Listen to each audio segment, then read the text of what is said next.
Welcome back, people. Today we're going to have a look at the Copart lot valuation. We're going to determine fair value for a broken car. Now, who am I? Why should you listen to me?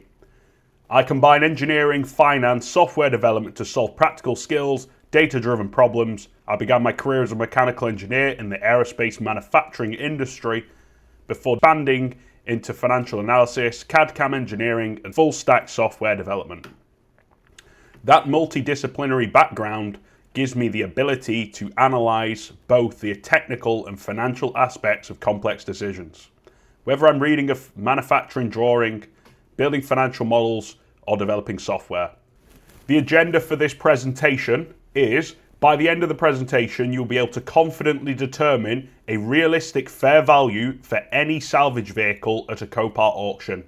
We'll begin with an overview of the wide used car market before introducing a practical valuation method that uses free, publicly available market data and live comparable vehicles currently on sale. You will learn how different insurance write-off categories affect vehicles' retail value and how to factor this into your pricing. We'll also work through a live Copart listing to demonstrate a structured damage assessment, highlighting common pitfalls to avoid when selecting auction vehicles. Finally, you will learn how to calculate auction fees and determine a max hammer price, giving you a clear bidding limit so you can avoid overpaying in a competitive auction.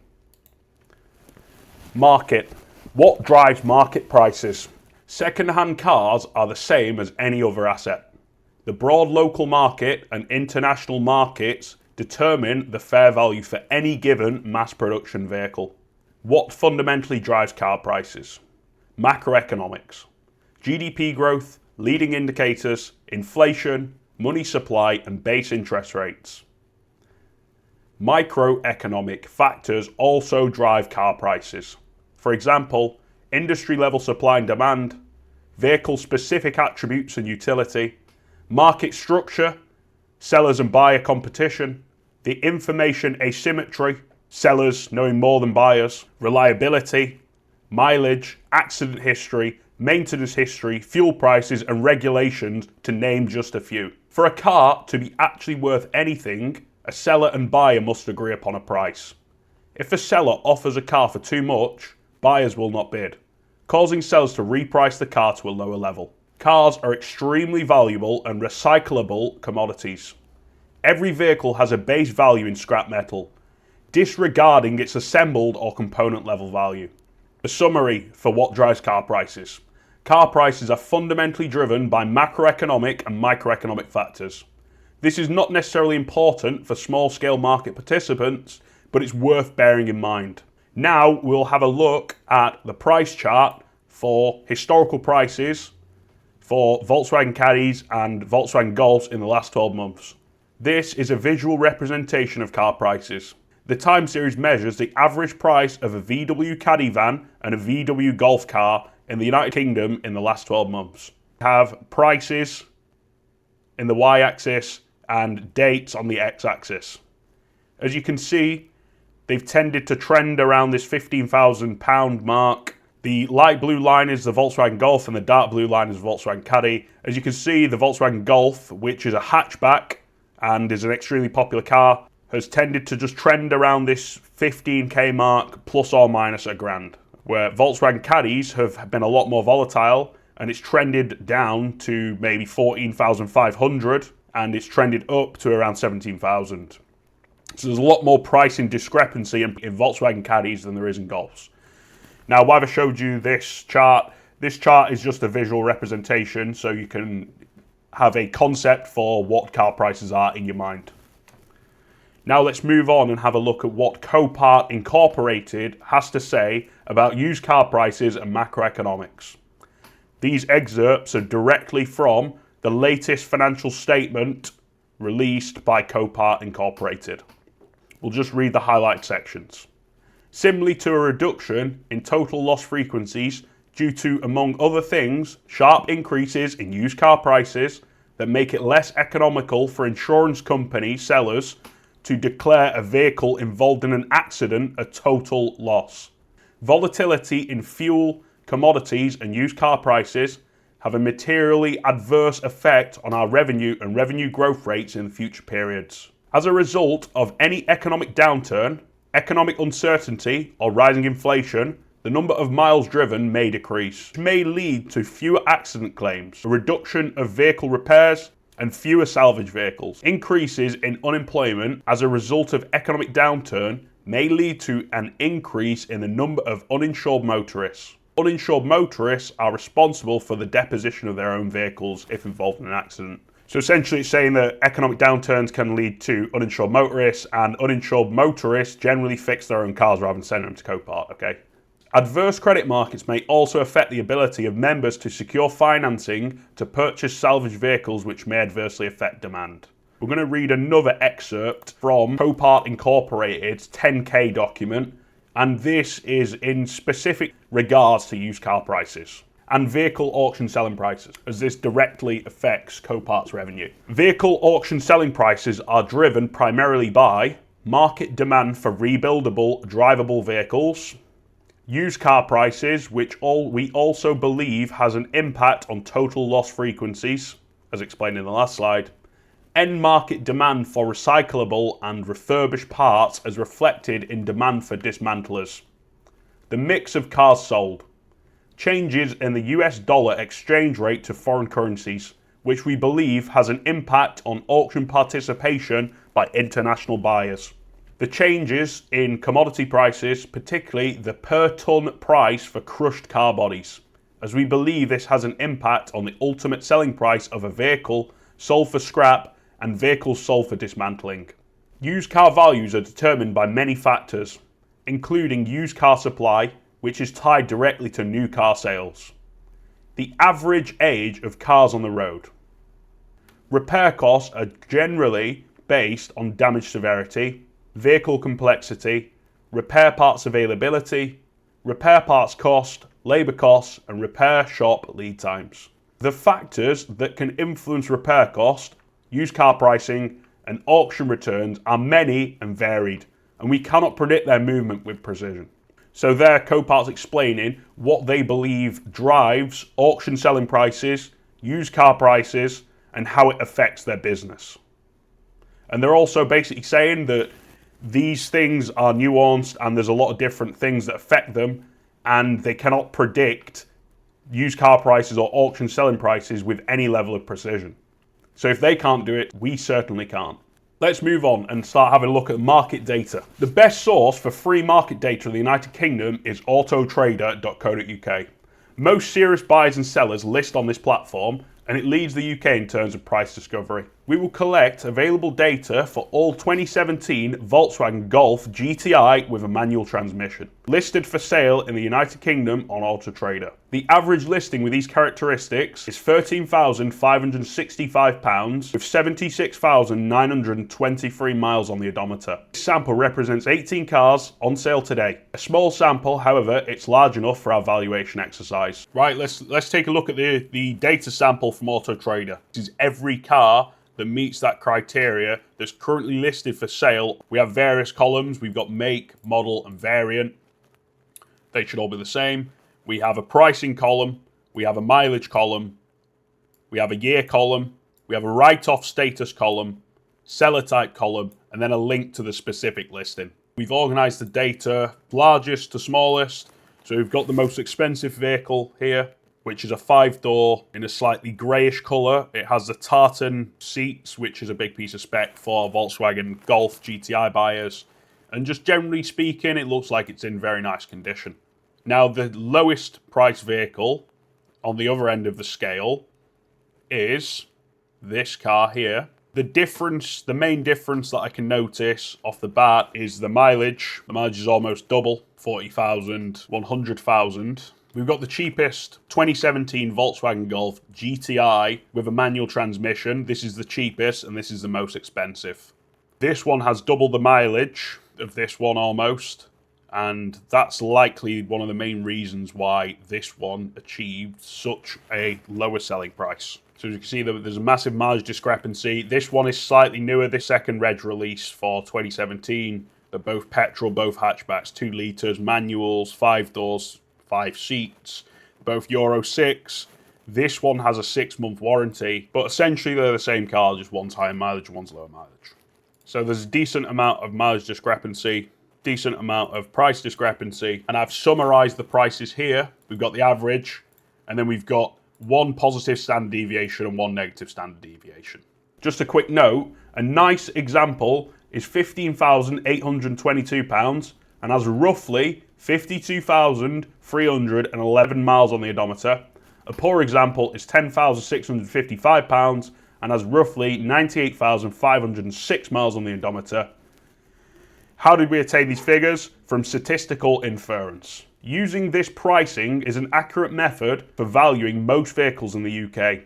We are aggregating live listings for comparable vehicles on sale today. The data is openly available to the public, however collecting it can be a task. This data collection and analysis process is automated in the tools contained in the Copart Buyer's Guide bundle. This method leverages other people's hard work, then applies statistics, probability and mathematics to deduce a reasonable and data-driven assumption. Let's go deeper on market data. The market changes every day. Dealers are just asking prices in response to competing listings. Consumer demand shifts with economic conditions and seasonal trends. And the broader market volatility continually influences used car vehicle values. Data collection from AutoTrader tells us what a car is worth. However, using tools such as AT Price Tracker can also help map the markets. AT Price Tracker displays price changes for listings on AutoTrader. This browser extension is a wonderful tool for trying to understand how much demand exists for a car. If a listing has been on the website for 12 months and has consistently been priced down, start asking questions about whether this make and model is the right choice for a flip or trade. If that pattern is consistent across multiple comparable listings in your AutoTrader sample, it's a sign that the make and model is the wrong pick if you intend to flip. You could end up with your money tied up in a vehicle for longer than planned. Don't use AT Price Tracker to value a car. Use it when you want to go deeper on a handful of specific vehicles which are most comparable to the Copart auction lot you are assessing.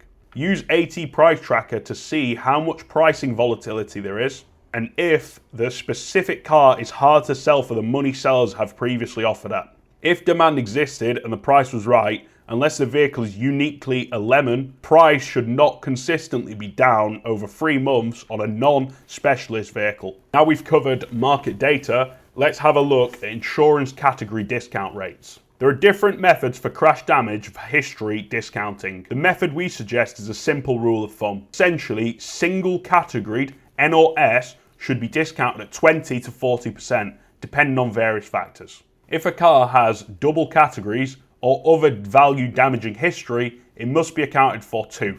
However, this is beyond the scope of this lesson. If a car is fairly new and in good condition with low mileage, but has been marked by an insurance company as a total loss for non-structural damage, we might apply a 20% discount off the fair value.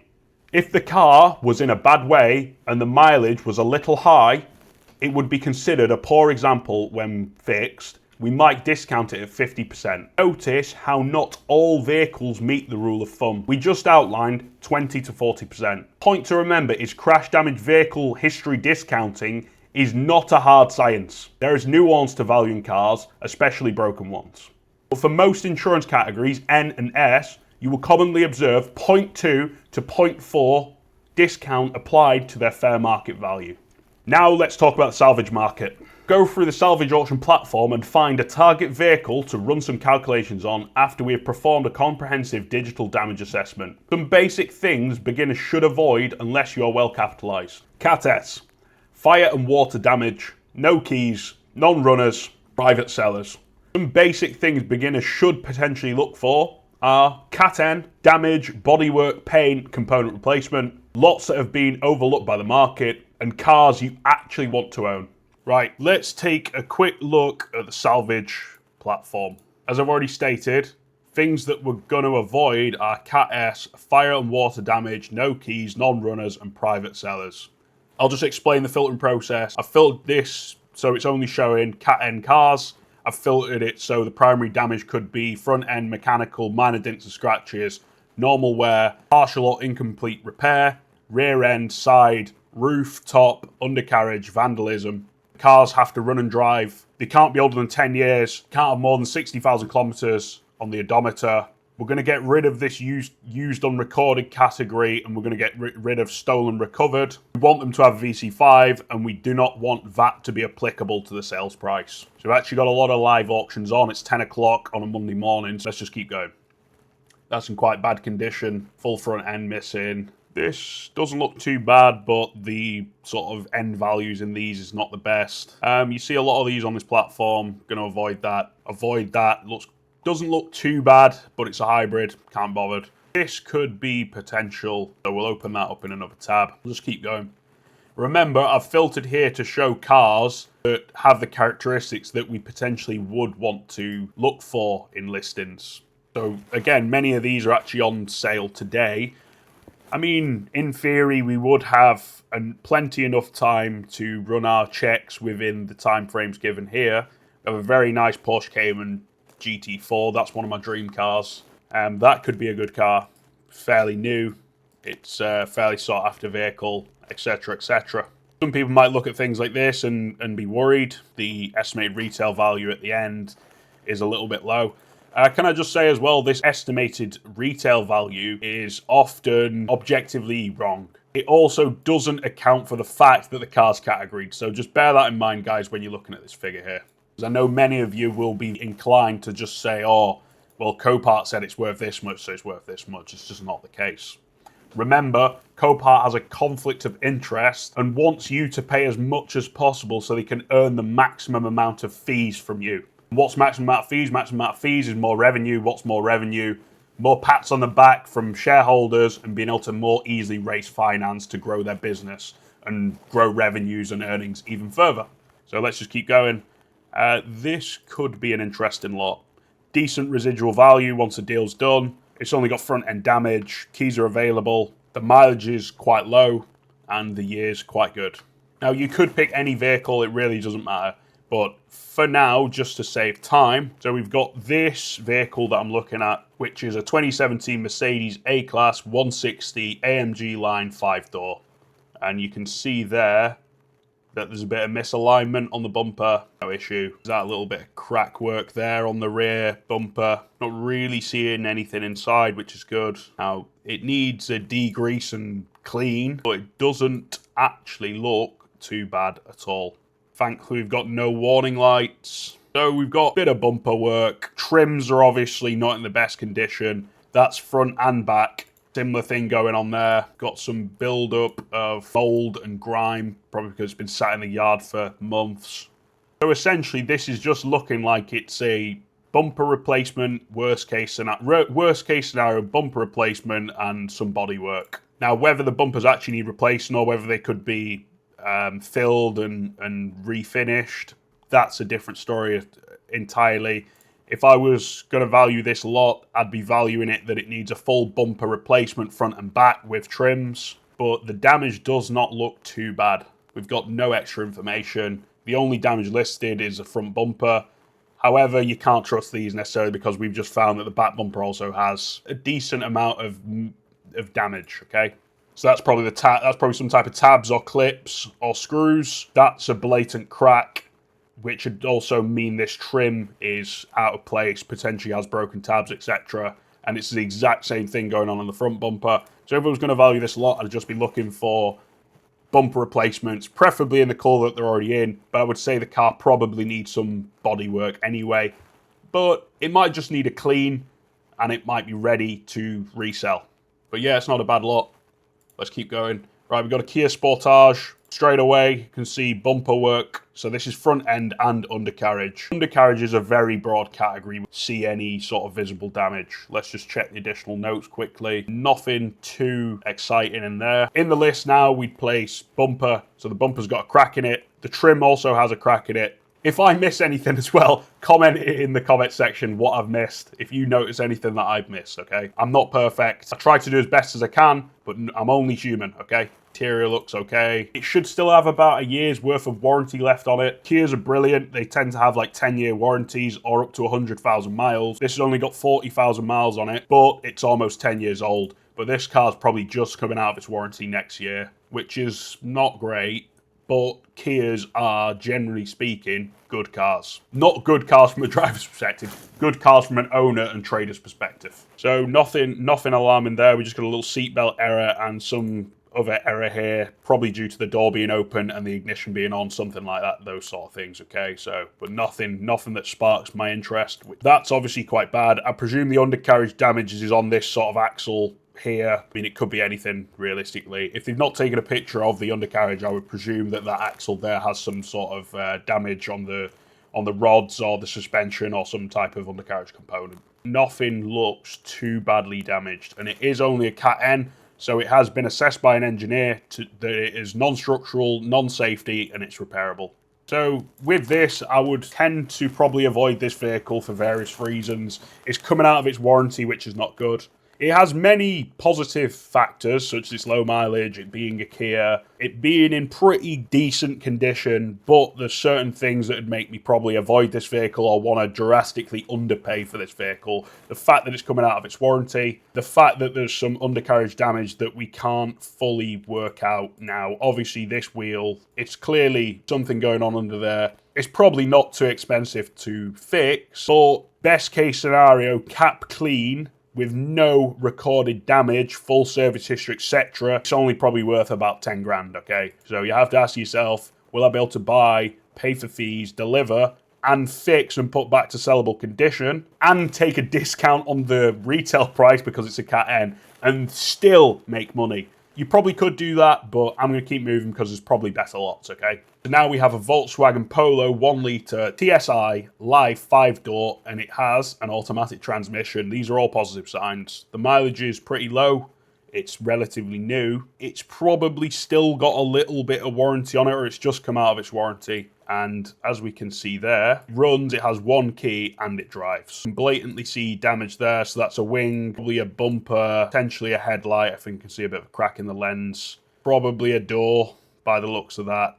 So you can see the markings on the windscreen there. Runs one key and drives. R runs one key, or you could see two there, two keys, and D drives.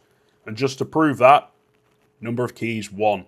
But it is saying that there's a second set of keys available. So the vehicle also has no number plates, guys. So that's why it's always important to come and check this additional information, because sometimes they'll give you notes here of little extras that aren't categorized here. So the primary damage is front end, so that's your bumper. That's this here, bumper, wing, headlight, and potentially some sensors as well, but we'd have to assess further. And then the side damage, which is obviously this door here. But let's just keep looking through the photos one by one. Back end, not looking too bad. Interiors, okay. Not really seeing any damage. Again, if you see anything that I've missed, which I am going to miss things, comment down below. And if you genuinely pick out something that I have missed that is glaringly obvious and expensive, I'll give you the Copart Buyer's Guide for free. The rear cabin looks okay, brilliant. So let's just see if we can see any front end damage. The engine bay looks very clean. Structurally looks great. Can't see any damage on the bumper. Maybe that trim there has been dislodged a little bit. Certainly a crack or two in that headlight, which could be relatively expensive, but not too bad. You have to remember, at the end of the deal, a cap clean with no damage is worth about 15 grand. So this could be worth maybe £10,000, you know, with a category on it. So we've got no warning lights, we've just got seatbelt and parking brake. Screen does look a little bit scratched and things, but this is probably just the lighting that the picture has been taken in. Passenger door, passenger side fender and bumper, and passenger side headlight. The wing mirror looks okay, that's great. Not really seeing anything else. There's some little baby footprints here. I think that's just a little drawing someone's done in the dirt, I'd hope. Or maybe there's a phantom baby poltergeist that walks around the Copart lot, I don't know. But yeah, generally speaking, this is quite a nice lot. And something that I would commit to doing a full damage assessment on. Should be quite easy to quantify the damages here. Let's just have a look at, see if there's any other notes. Inside, it has a VC5, brilliant, has keys, right, 1 litre, 7 Series Auto. But yeah, this is probably quite a good lot.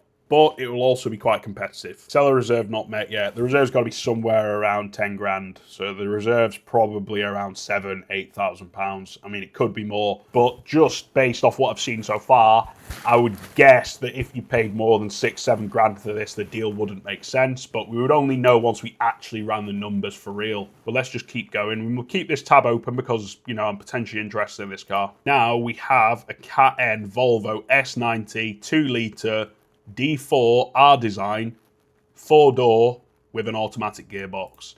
This car looks to be in quite bad condition.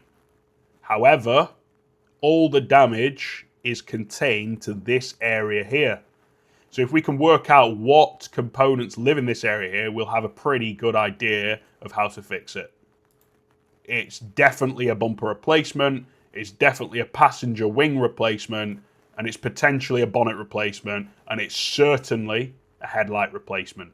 This side of the car is undamaged.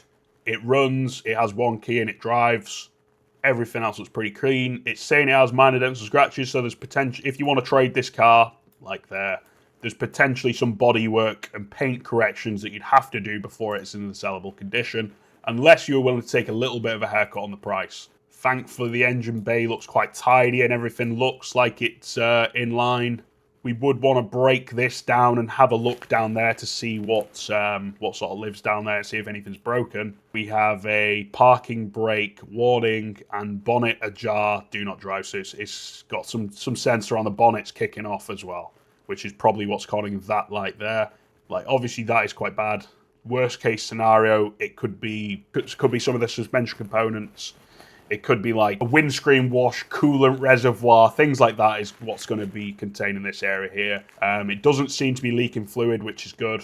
But like I said, this is probably a good lot because all the damage is contained to one area, which is brilliant. Just for ease of the valuation, I'm not going to pick this on this example. And for the last one, we have a Land Rover that seems to have quite a lot of the front end missing. It's been stolen, recovered. But it does have keys, which is good. It has a tyre kit, number of keys too. SOS warning headlight, warning light illuminated, number of keys. So it's obviously been in quite a bad, it's been stolen, it's been in quite a bad crash. A lot of the kit is missing. Oh dear. Windows smashed, doors missing, full front end. Now, is this a good or a bad lot? That just depends on what you would categorize as a good or a bad lot. This is not a good lot for a beginner. But it could represent a good lot for somebody with a little bit of experience and money behind them. But I would advise away from taking on projects like this for your first couple of projects. You want to build confidence, you want to build competence, and being thrown in at the deep end with vehicles such as this one could become a very expensive and unprofitable learning curve. And we want to avoid that, okay? We want to build confidence, we want to get you so you have a good understanding of what you should pay, how to fix the car, and you have the confidence that you can actually do the work required to bring the car back to a sellable level. It's the same old thing. You want to walk before you can run. So we'll X off that. We'll have a deeper look on this specific car. So this car visually needs passenger side door, passenger side fender, bumper, headlight, and potentially a bonnet. So we'll simply Google this car, passenger side door. Preferably we'd want the door in the same colour, but sometimes you're just going to have to bite the bullet, buy whatever you can buy, and then get it painted or sorted afterwards. So I found this door here. It's going to need a lick of paint. As far as I know, again, I would have to do more research, but this door should fit our car. Unfortunately, it's in white. It does have little damages on it, but I'm going to have it repainted. I'm going to have to have it repainted anyway, so that doesn't really bother me. And this is listed for 350 quid, basically. Passenger door. We've got passenger headlight. Passenger fender. And potentially a bonnet. So we've got passenger door, it's going to be 350 quid. Got passenger headlight, let's have a look, let's find a headlight for this vehicle. Headlight, again, I'm just clicking on the first list as I see just to save time. You're going to have to do far more research than this. This is just to show you the basic fundamental overview of what you should do. You could probably get one for £200-300, might not be OEM, could be secondhand, etc, etc. But I think one for about 300 quid should do the job. Passenger side fender again, probably 200 quid. But one in the right colour there, 200 quid. So let's just mark that down at about £200. And then a bonnet. Let's just find a quick bonnet. Got bonnet there, £300. Exact same colour, 200, 300. So again, a bonnet's about £200-300. Just one thing to state as well, it's always better to overestimate than underestimate. Never ever underestimate. Always round upwards. Always overestimate. Always presume things are going to be worse. Any saving that you make is just cream on the cake, guys. So we've had a quick look at some of the parts now, and we're coming to a rough figure of 1150 for our repair bill. We'll just raise up to 1200 quid. So repair for the visible damage on this lot is around £1,200. Now let's move on to the valuation preparation. Up to this stage, you have found a Copart lot you wish to bid on, and you've calculated the fair value for a crash damage comparable vehicle.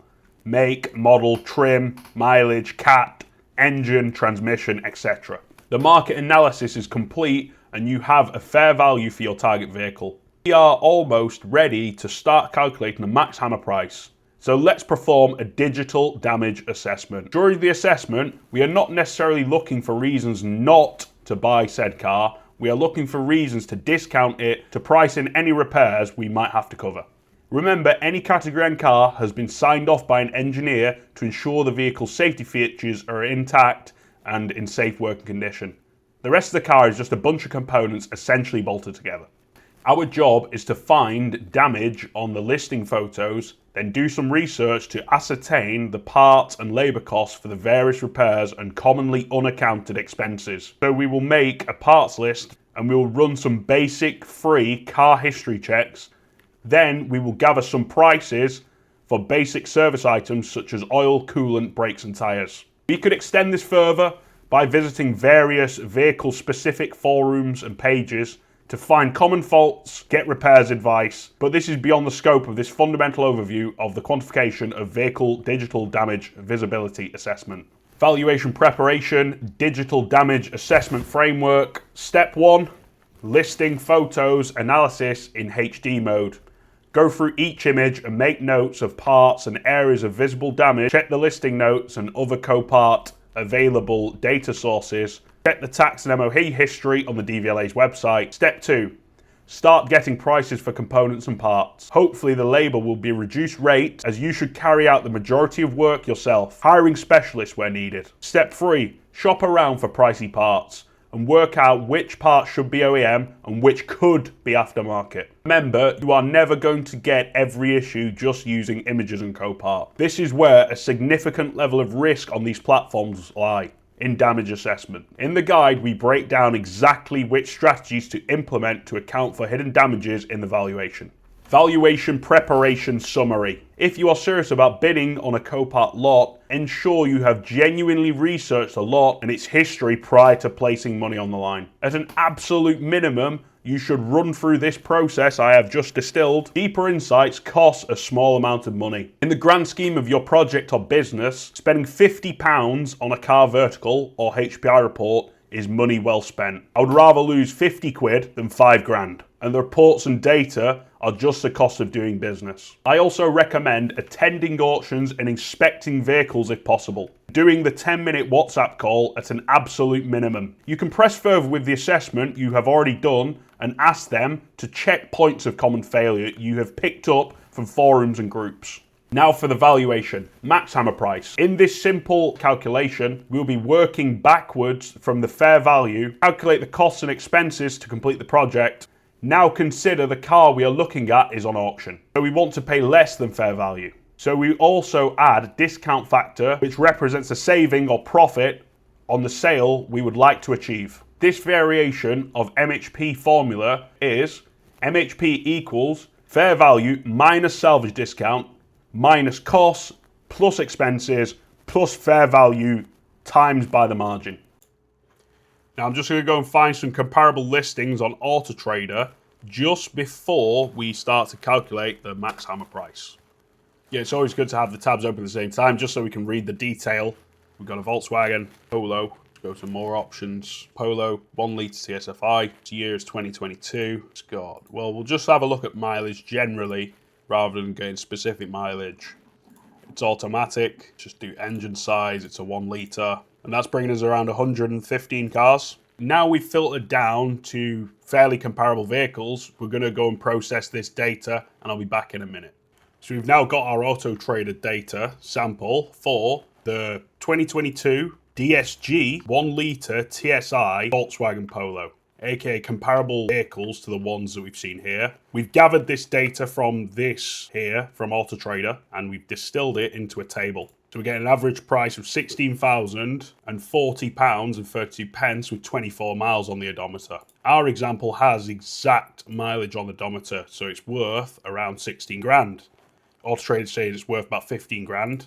We're getting a slightly higher figure of what's actually listed today. So we'll go with a valuation of £16,000, and the next step is to start plugging this information into our free Max Hammer calculator. So we'll get this figure here, and we'll just start plugging in the different variables. We've got a market value of £16,041.32, but we need to apply a discount factor to that of 20% because it's relatively new and it's a Cat N. So we're going to go for 20%. So we'll go 0.8. So that's 1 minus 0.2, which is 20%. So the lot is worth £12,833 is its repaired retail value. We're going to target a margin of, say, 10%. We calculated a rough repair bill of £1,200. So we'll put 1,200 quid. And we'll just estimate a delivery quote to Manchester. So we're coming at £781 for delivery, which is a lot of money. This is going to massively affect the deal. So let's say £800 for delivery. We'll go and calculate our fees momentarily. But so far, we're coming with a Max Hammer price of £9,112. That we've already paid our joining fees. We have buyer fees. Presumably, you're going to be in this tier of fees. Applies to any member that's purchased less than 12 vehicles in the past previous calendar year. So we'll just get to around £10,000. Again, it's better to overestimate than underestimate. We're actually getting a figure so far of £9,100. So we're going to go with this £590. So here we've got £590. Then we're going to have to account for our internet bid fee. Let's presume that you place a preliminary bid. And it's going to be £99. So we're getting a Max Hammer price for this lot of £8,662.95 is the maximum that you could bid on this lot. The total acquisition cost is £9,559. So that's the Max Hammer price plus any fees plus any VAT. You're going to need a capital investment of £11,500. That's to acquire the car, fees, deliver the car, and fix the car. Let's just go and head check our numbers. We've got two Cat S. We've got two Cat S's for sale with slightly higher mileage than ours, and they're actually listed slightly higher than ours. So ours, if we could get it for this price, would be quite a compelling offer for somebody looking for a categorized car. Considering ours is less damaged than theirs, because ours is only Cat N and theirs is Cat S. Theirs has high mileage, and theirs is listed for a much higher price. Let's just go and have a quick look at these listings. This car looks very comparable to ours. The spec level does look slightly higher. The rims look better. It's an R line, which I don't think ours is, which could be why the valuation is slightly higher on these vehicles. Let's have a look at this other Cat S example as well. And it's a similar story. Hard to say whether it's an R line.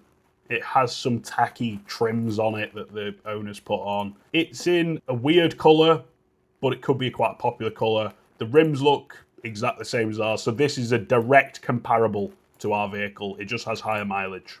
We've calculated the going rate, we've calculated our fees, we've calculated the repair and delivery costs, and now we have a Max Hammer price. And just one last thing to look at, we're going to look at a budget breakdown for this project. We have a Max Hammer price of £8,662.95. This is the maximum amount that you would bid on this lot. We have estimated Copart fees of £886.80. This represents 7% of the project budget. We have an estimated repair and delivery bill of £2,000, which represents 17.3% of the overall budget. Now, the key takeaways from this is the sum total of these numbers, aka the capital investment line, is the amount of money that you would need to complete this project if your winning bid was this figure, okay? Now let's move on and go and summarise everything that we've learnt thus far. The max hammer price is a hardline maximum we would be willing to pay for a Copart lot. Below this level is a good deal, at this level is okay, above this level sucks. This number is calculated before a bid is ever placed and acts as a risk management statistic which we should exercise with discipline. Better to walk away than overpay. Now, in summary of this lesson, the lesson serves as a fundamental basic overview on how we analyse deals on Copart at Drop Gears Auto. We have developed this process drawing on investment, financial management and mechanical knowledge to create a valuation framework which we can repeat on any car auction lot. Now we have learned these basic concepts and put the mathematics into action, you're ready to take your process to the next level. With a professional level Copart Buyer's Guide, which builds upon materials in this free lesson, we enhance each stage to a professional level, leveraging automation and artificial intelligence to speed up the analytics. As with every market, salvage auctions are a numbers game. Avoiding large losses is step number one. If you lose capital on a bad deal, you have less capital for your next deal. Following the framework we outline in the guide, you will have better odds at making a success over a number of bids and wins. The purchasing process we teach could be applied to any distressed asset class at auction. Originally, the system we used was developed for residential property auctions, where much of the financial theory for buying properties at auction to refurbish and flip is the exact same. Now, about Drop Gears Auto, we started in 2022 delivering automotive industry news for our social media audience. Now we make content about cars, automotive events, projects and flips. Our goal is to teach people our Copart auction valuation and risk management framework, stopping overbidding and undercalculating simple things such as these. We developed the framework for people with no experience, but the tools and valuation process could be even more valuable for an experienced operator with multiple deals under their belt. The amount of people we spoke to that overpay or underestimate costs on Copart is crazy. Most people are ignorantly operating in the blind. They will get blindsided like a deer in the headlights. The operators we have trained account for things, take measured risks and manage downside effectively. DM us, I want to join the community. We'll add you to our free WhatsApp group. And for more information and to build further on the knowledge distilled in this short lesson, click the link in the bio, buy the bundle, message me MHP, and we'll send you a free max hammer price calculator.